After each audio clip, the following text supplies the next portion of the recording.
Well, we've come out to the Lake District today. Promised sun, got rain. Still going to go shooting, got the large format, so yeah, head down to the lake and see what I can get.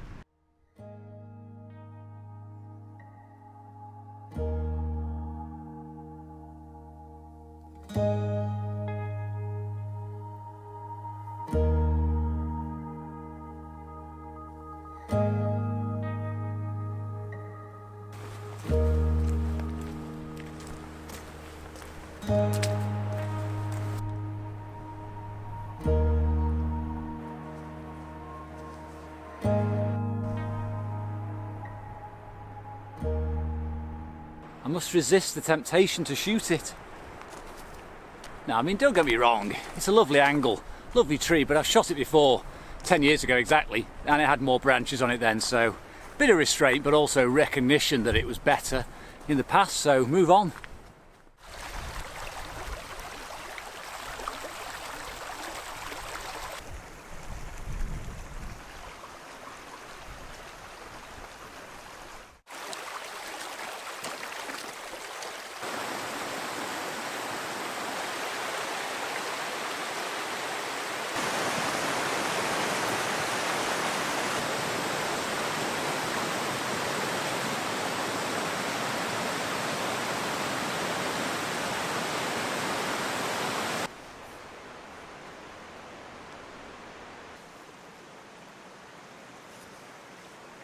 Well, I don't mind admitting that I am struggling. I have been trying to work out a composition around the shoreline here for possibly 90 minutes, maybe even 2 hours. I keep getting really close, but nothing's good enough to break out the 4x5. I'm shooting black and white today and I'm getting some lovely shapes, but every time I line something up there'll be an element which is at odds with the composition, which is either a bit open or it's dragging my eye out, or it's too cluttered in the foreground. So rather than shoot something, I'm going to keep looking, and if I don't shoot something, that's fine, because I'm still getting my eye in, I'm still practicing, but I'm not prepared just to shoot it for the sake of it.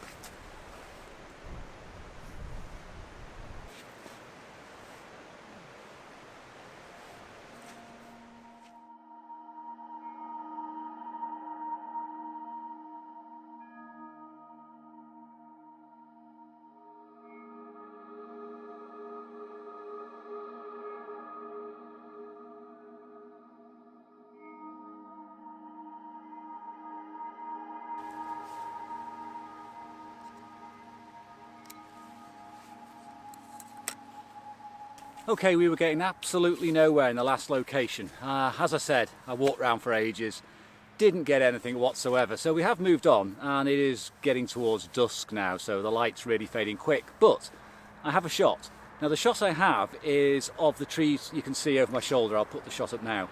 Now this is being shot with my widest lens, which is a 90mm, and I am proposing, I think, to crop this square because there are some distracting elements on either side of the frame. I've got FP4 Plus loaded in the film holder. First shot, f16, quarter of a second. Second shot, 1 second at f16. Now that's a 2-stop overexposure. That's going to give me a ton of detail in the shadow areas should I want to pull them out. And I'm going to pull the exposure, the development, when I put that through the chemicals, because the sky will burn out otherwise. So I need to tame that right down. Quite hopeful. It's the only shot I'm taking today, so got a lot invested in it.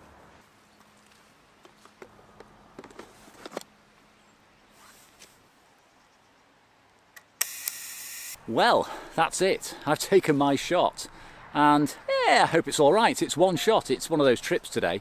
It's going to be a lot easier when I get back to process, and I'm not going to have to worry about all that extra scanning. A lot simpler workflow. Like I said on my earlier video at the start of this year, shooting less film, but shooting better shots, hopefully. So, hope you've enjoyed it, and I will see you again on the next trip. So here are the two frames I've captured. Now on the left I have the first image, which was taken at a quarter of a second at f16, And on the right I have the image taken at 1 second at f16. So this is pulled 2 stops and developed accordingly. Now these are the raw scans with no processing applied. This was developed on the left in HC110, 9 minutes. The image on the right was also developed in HC110, but just for 5 minutes, so considerably less development, which has helped the whole process, as I'll show you now.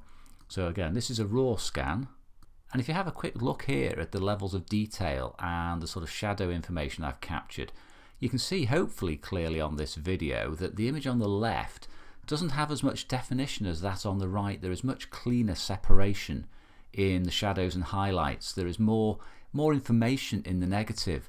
I can actually see here detail in the tree trunk, whereas it's a bit of a mush on this one. Also, if you go down to the edge of the water, the reeds etc. are more clearly defined. There's better contrast in there. The reflections are better as well.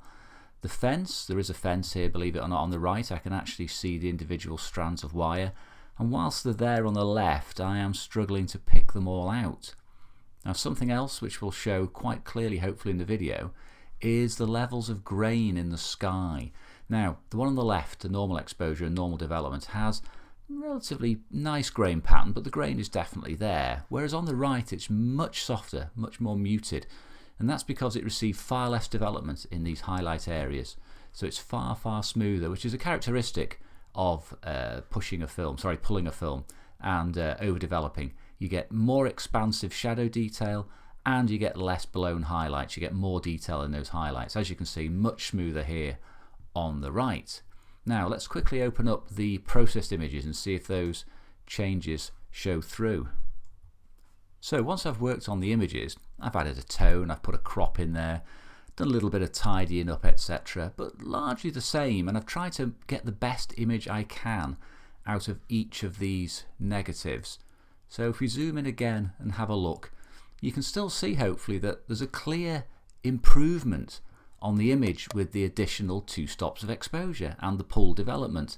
It's a lot snappier in this shadow area, which is turned into a little bit of a mush on the left. Now don't get me wrong, it would still make a good print because these are very large negatives. After all, they are 4x5, but there is considerably more information in the image on the right, and again, as I hope you can see here, the one which has been pulled 2 stops has a much more pleasing grain. It's a little bit harsh, it's starting to break up. Once you start to process it, you can start to see a delineation between the highlight areas and the sort of grain pattern coming in here, whereas it's much smoother here, much smoother transitions. And again, if we go down into the area down by the edge of the water, just look at this here. This is much cleaner, much sharper. This again would make a nice print, but nowhere near as nice as this one. Now if I was going to print this in the darkroom, I wasn't hesitating choosing the one which has been pulled 2 stops. It just makes a nicer image overall. It gives me a head start in terms of processing. I'm not then trying to play catch up by using clarity and all the clever stuff in Lightroom. I've got a good base image. So hopefully that's clearly shown you the advantages of overexposing and underdeveloping in harsh highlight conditions.